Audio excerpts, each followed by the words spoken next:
Happy New Year, happy 2026. I haven't been here for a while, but this year we are going analog. I had a pretty awful New Year's Eve.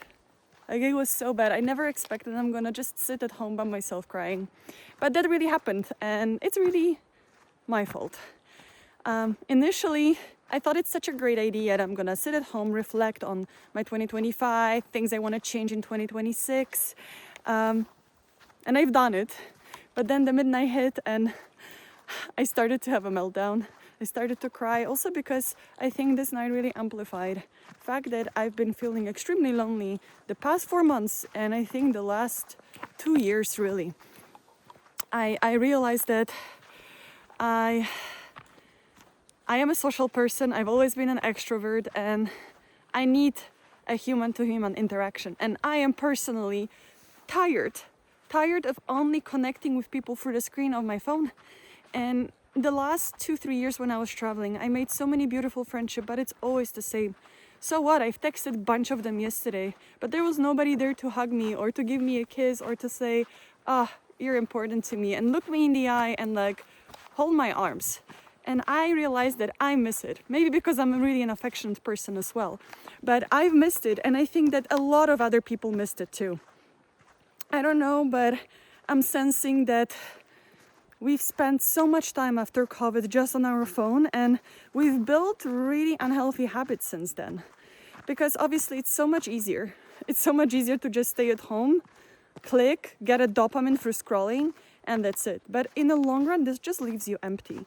And it leaves you so unfulfilled. I think that we were not meant to do that. We were meant to be in a community. Raise kids in community, celebrate in community, and I think that I want to be the person that creates it, that facilitates it, that brings people together again, that drags them out of home and say, hey, here you can feel seen and you can feel heard, you can share your ideas, you can feel inspired, you can build something. So I want to do something that will tie to it. But before we get to it, I wanted to share with you my 3 top reflections I had from 2025, because this year has been absolutely insane. I've moved 3 times. I moved to 3 different countries. I was in France, I was in the US, and now I moved back to Denmark. I went backpacking, I got 3 new tattoos. This has been, wow, such an intense time. I started 2 different projects on one job, and then I actually changed the job as well recently. So I felt like it was a year of a massive transformation and a change, and also reflections on my side. But I think what I've learned, number 1, is that stability does not necessarily mean that my freedom will be limiting.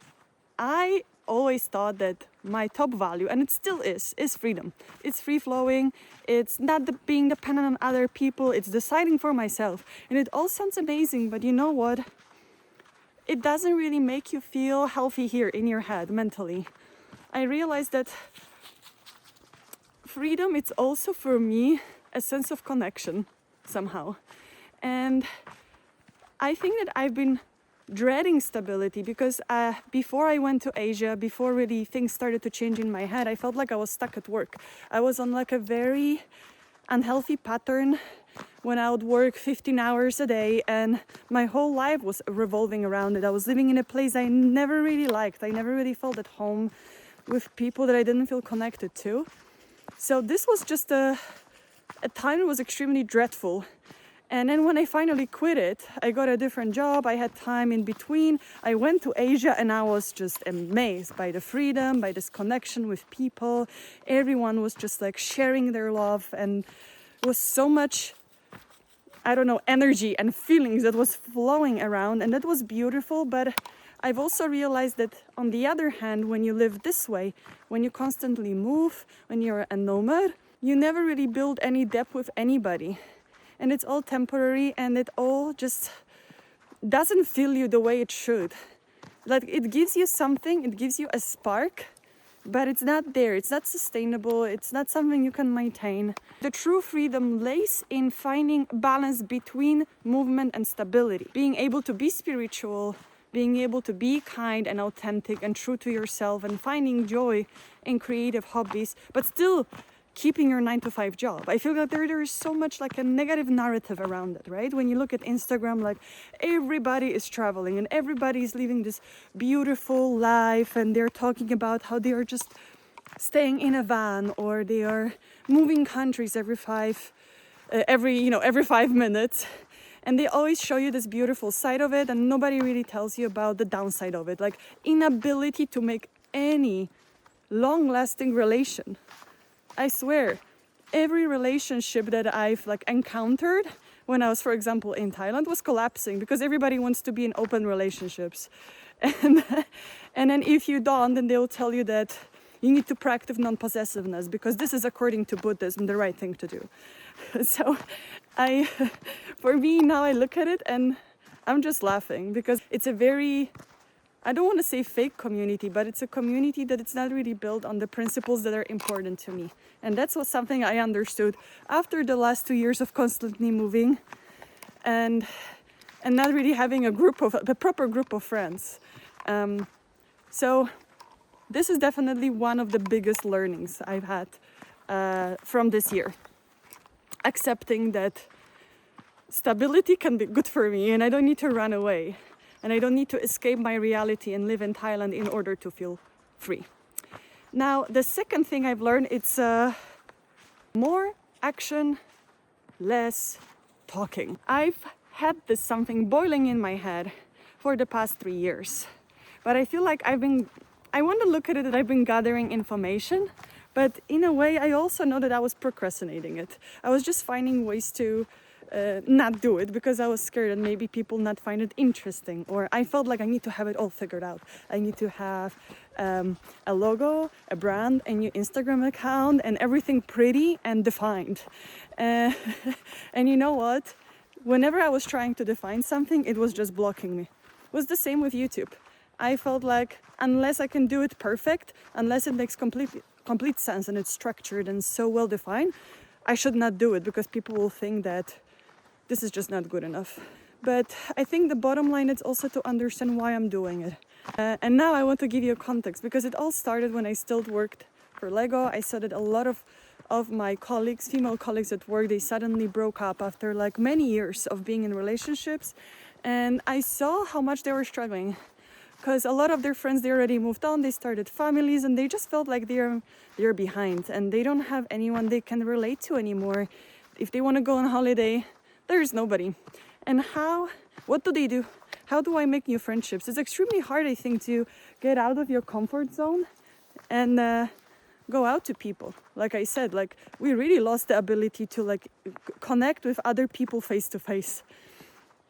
And at that point already, I thought, might be really interesting. There is something there. I've always been good at bringing different people together since I was a child, really. And then when I started to travel, I saw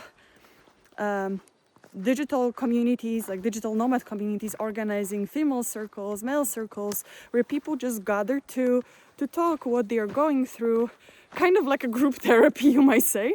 But it also felt really like spiritual and beautiful. And when I was there and when I was leaving, I thought that that's something I really want to recreate when I'm back. And afterwards, I couldn't really do it right away because then I started to move countries for work. What I've noticed is that it was extremely hard for me to meet other girlfriends. I've tried Bumble BFF, I've tried some other apps. I went to like this dinner with strangers. I forgot what's the name of it. I'm gonna check and link it. I went to that. I went to some meetups, and bottom line is that it's extremely hard for some reason. I think it's maybe because women that are like my age, so 30 plus, they already have their life kind of like set up. They have certain circle of friends and they have limited time.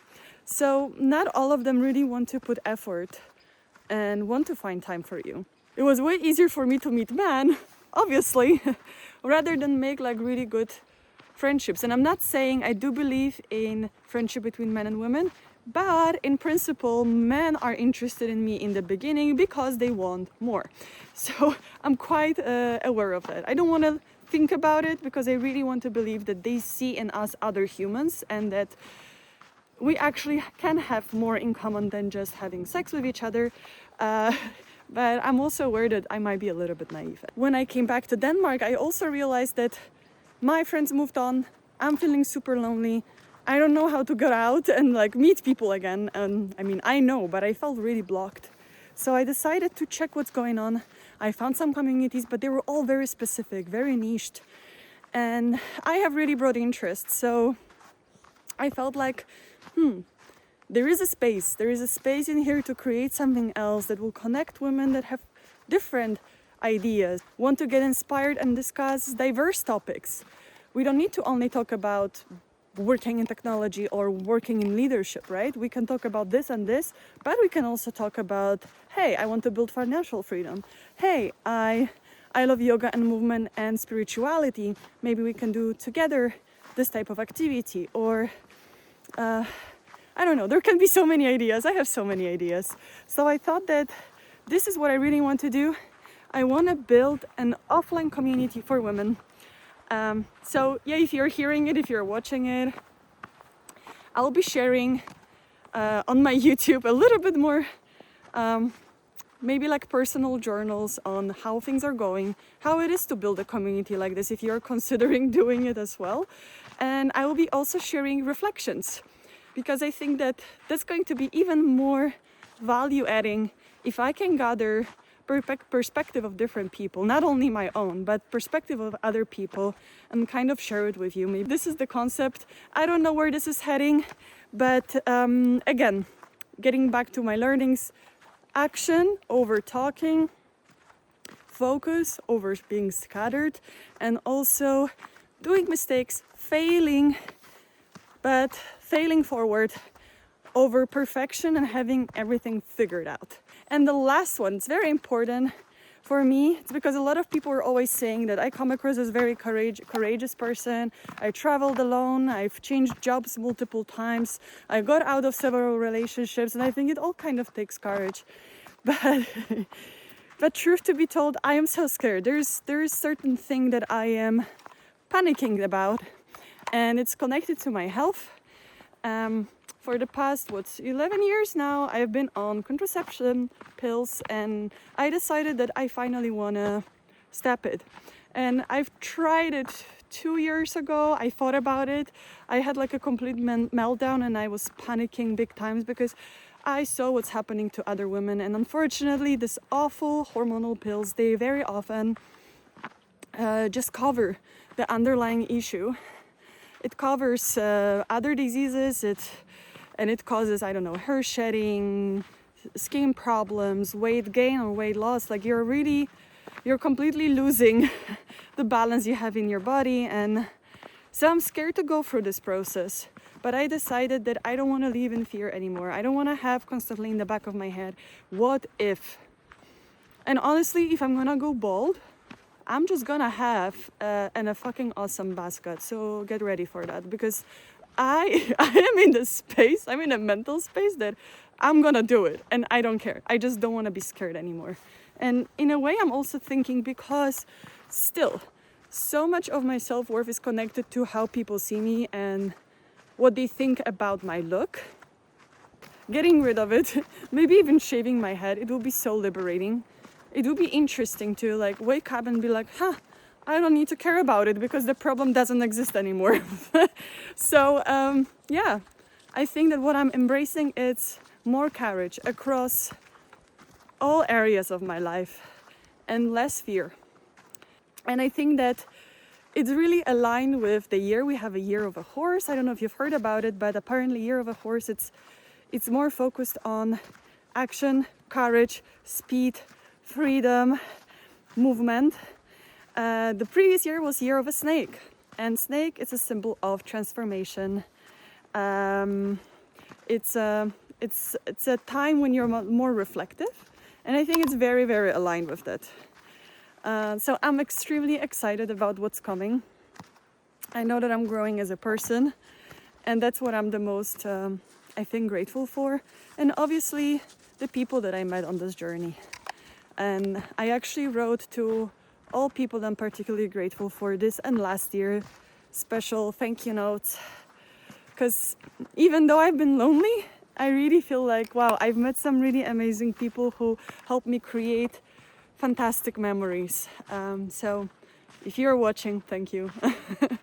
And yeah, I think that I would like to wish you courage in 2026 to pursue your dreams and to fail.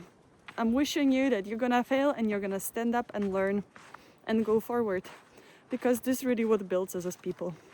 So yeah, I think that's it. It's enough of my blabbering. More raw and unedited versions to come. If this is not something that you like, I completely get it. You can unsubscribe. But I realize that I can't really continue with making these amazingly edited videos. I have a full-time job that's quite demanding, and I literally feel like I have no capacity, and I really want to focus on building this community in person. So I'll be just throwing some vlogs and maybe just my reflection on how things are going when it comes to it. And yeah, if that's something that's cool and it resonates, stay. If not, thank you for being here. I totally get it. But yeah, I'm wishing you all the best and see you. I need to take my dog home. He's been really annoyed with me. It's an old grandpa and it's cold. You can see his look like, girl, why are we still walking? So I need to shut up. See ya.